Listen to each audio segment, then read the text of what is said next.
How to create your first workflow in n8n. In order to do that, first, sign up to n8n and then head over to your home page. From in there, you should be able to see this create workflow option. You just need to click on that, and after it, this should be able to redirect you to this editor, wherein you can just add the notes that you want to use. So click onto this plus icon in order to add a first step. So this will show you some triggers like manual triggers, schedule, webhook, and the likes. You can also choose other kind of triggers if you want. I'll choose right here form submission. So you can click on that, enter right here the test URL, authentication, form title, and the likes.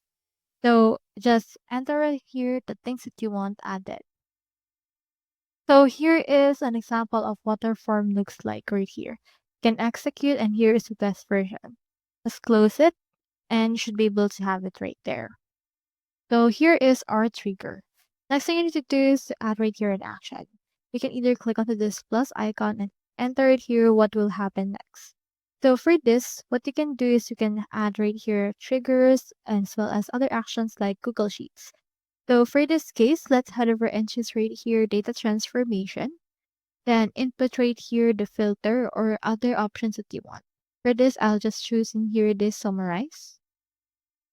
And then enter right here what you want it to do, either count, append, average, and the likes. So for this, just enter the details. For example, let's put it right here, number.